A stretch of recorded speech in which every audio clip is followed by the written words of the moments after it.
دا اکثر یو خبره کوم زم هغه ښځه هند بنت ابي سفيان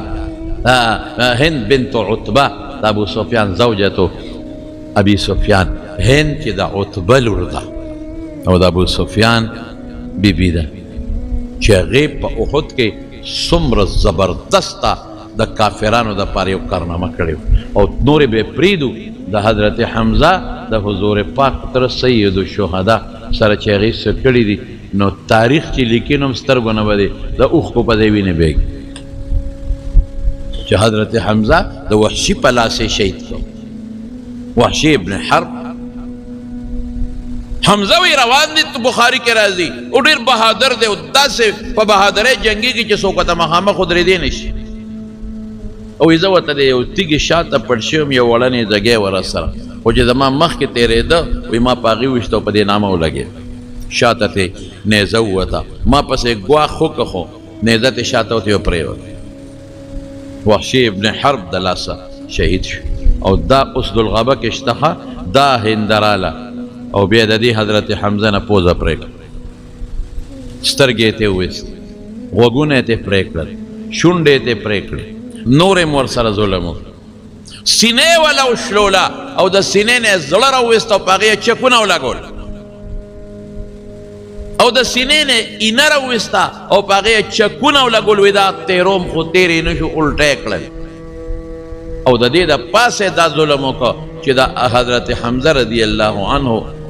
اندامونه یې راواغېشتل دا پوزه او دا غوږونه دې نه امیل جوړ کړ دی تار کې واچو او دې غاړه کې واچو او ګډېده به څومره ظلم څوک د حضرت حمزه د حضور پاک تر سید الشهدا چې رسول الله مبارک ته پته ولګېدله نو حضور پاک فرمایل اوهو ما خو د دوی مړو سره دا چل نه دی کړی دوی چې زما تره سره وکړه اړه مې غواړي چې دا تره خښ نه کم چې په دې میدان یې پرېږدم چې د ده غوښې دا مارغان او دا حیوانات وخوري چې د قیامت پر ورځ خلک د قبرونو نه پاسي زما د تره غوښې د حیواناتو او د مارغانو د ججورو نه روزي او الله ته ودرېږي خو که دې نه خښوم سبا به خلک خپل مړي نه خښوي شهیدان به نه خښوي وایي پیغمبر خپل تره نو خښ کړی موږ هم نه خښو نو ځکه یې خښوم او چې حضرت صفیه خور وه د حضور پاک ترور هغې ته پته ولګېده نو را روانه وه نو حضرت زبیر بهادر پهلوان دی د پیغمبر مبارک د ترور زوی دی د دې صفیه خو زوی دی ورشه زبیر وي مور دې منې کړه د رسول الله مبارک دا خیال و چې ښځې خو پړه کمزوري او که دې ورور ته یې وکتل چې نه یې پوزه شته نه سترګې نه غوږونه نه شونډې او دا سینې شلېدلې ده او د هغې نه زړه لکه د قصابې چې یو څاروي ټک ټوک کي په سرمن دغسې پروت دی څه چل پې ونه شي نو زبیر پهلوانو بهادر جنګ کې ورته څوک ودرېدی نه شو او چې سینګ ورغې او یې مورې ودرېږه ورته ودرېده هغه دومره زور کې وه چې د زبیر له دیکه ورکړه هلته یې غورځاو وایي ما د خپل رور نه منې کې حمزه نه ته خوښه زبیر آواز ورکړه وایي مور رسول الله مبارک فرمایي چې منې کا نیغه ودرېده الله اکبر یا دومره زور کې ده چې زوی له دیکه ورکړي پهلوان زوی هلته غورځوي خو چې د پیغمبر نوم یې واورېد نه یې کوتی صحابو کې د حضور پاک تابعداري په ښځو نرو کې وی ورشه زما رواره ته ووایه چې ستا کوم سوچ دی هغه نشته زه خبر یم د خپل رور نه ما ته پته ده چې هغه ټک ټوک دی زما د رواره د حضور پاک دا خیال دی چې زه په ما څه چل ونه شي او زه چغې ونه وم ویره ونه کړم فریاد ونه کړم نه نه نه نه زه یو مقصد له راغلی زما رواره ته ووایه زه خپل رور حمزه له مبارکي ورکوم مبارکباد ورکوم چې رورې مبارک دې شه مبارک دې شه رورې مرګ به یو تل راته خو مبارک دې شه چې تا د الله په لار کې د خپلو اندامونو او د خپلې پوزې او د سترګو هدیه دې پیش کړه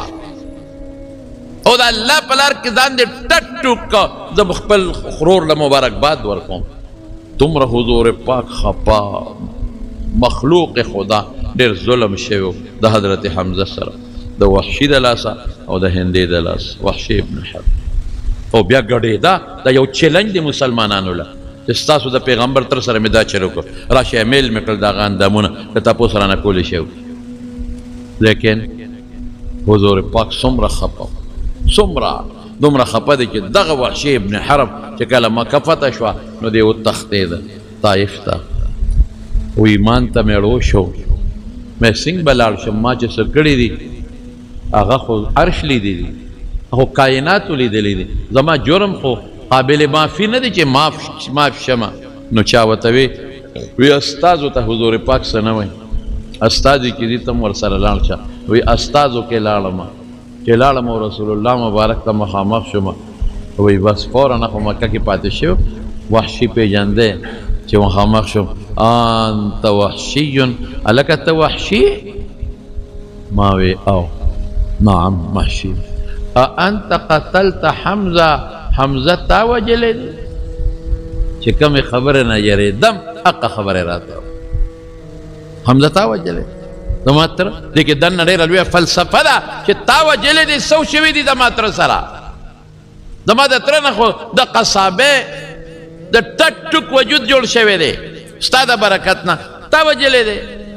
اوس خدایه که ویم چې او نو غټه بېادبي ده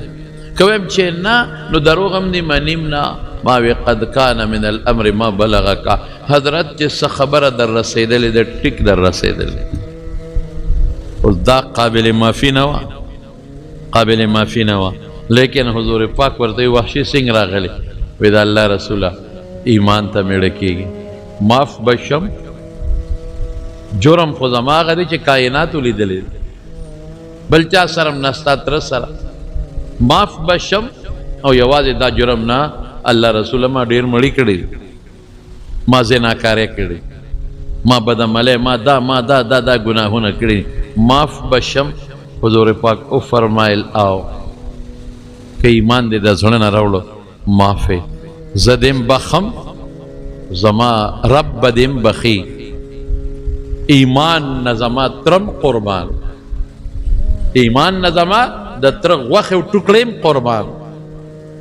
مقصد دا شو د ایمان نه زما ارسه قربان او بچی او کار بکې هل تستطيع ان تغيب وجهك مني دا طاقت تشته چې دا مخ مانه یو طرف ته کې ستا مخ ته ګورم د حمزه مخ را یادېږي ستا سترګو ته ګورم د حضرت حمزه او ښکلې سترګې یادېږي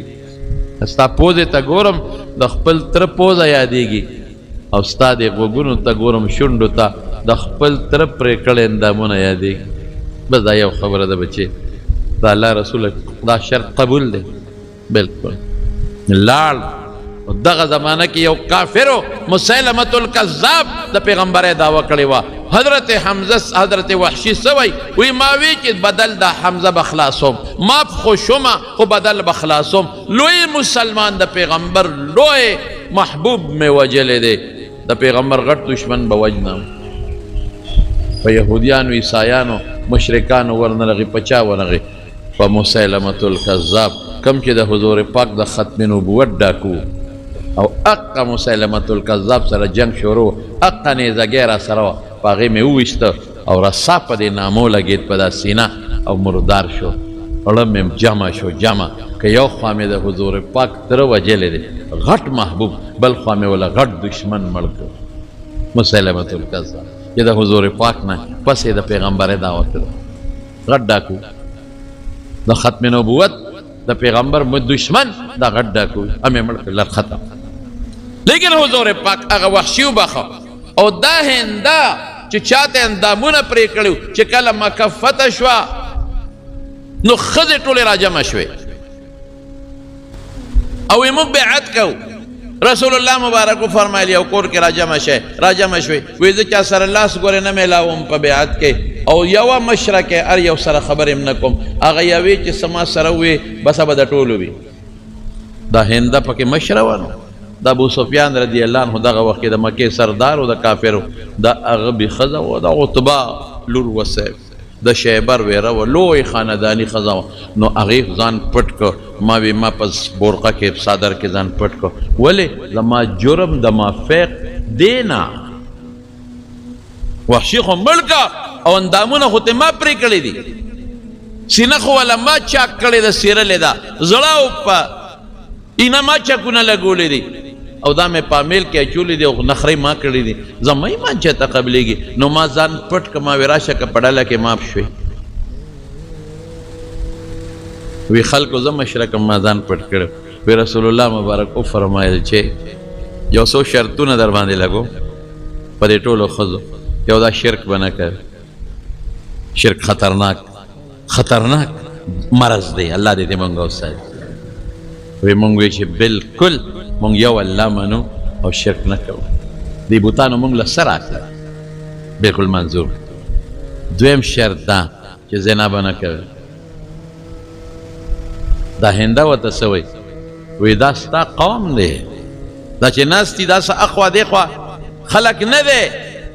ته مولی ټیپر مونږ چې ورته وایو دا ستا قوم دی شریف قوم دا شرط مه لګوه د شریف قوم لوڼه خویندې زناکارۍ خو نه کوي ګوره بادره ښځه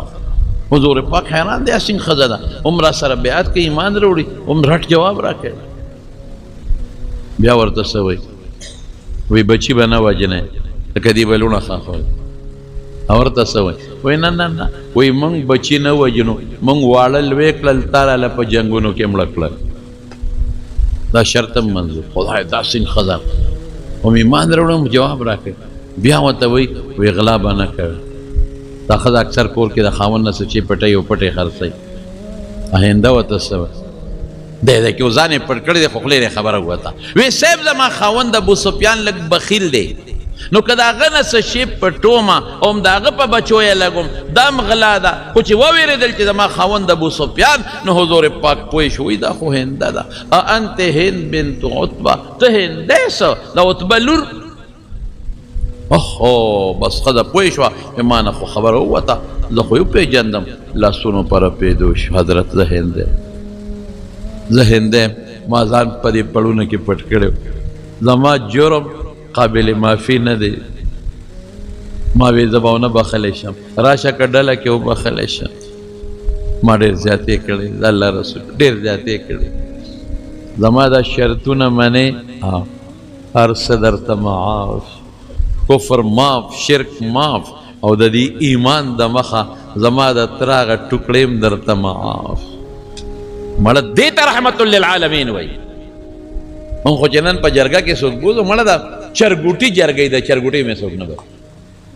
د یو اونه جرګۍ یو اونه چا د چا والي ام نه مني د یو سپېړې جرګۍ ورپسې لاړ شو ام نه مني نن سبا څوک نه مني معافي څوک کم ځای کوي چې وی معافي کوم نو دا خو زه ښکته شوم که نه خلک به وی بخه معافې که نه صاحب پیغمبر څه وایي د دواړو جهانو مبارک سردار څه فرمایي قسم خوري قسم وی په دریو څیزونو قسم خورمه یو په دې قسم خورم چې صدقه باندې به مال نه کمیږي زیاتېږي به هلکه د پیغمبر خبره خو بې قسم به مو قسم پې صدقې سره به مال نه کمیږي زیاتېږي دویم په دې قسم خورم چې سوالګر سوال کوي نو مال کې به برکت نه کمیږي به زیاتېږي به نه او دریم په دې قسم خورم چې چا څوک معاف کړل عزت به نه کمیږي عزت به زیاتېږي او مونږ وایو که معاف کی عزت لاړ برباد شو او پیغمبر وی قسم خورم چې عزت به زیاتېږي کمیږي به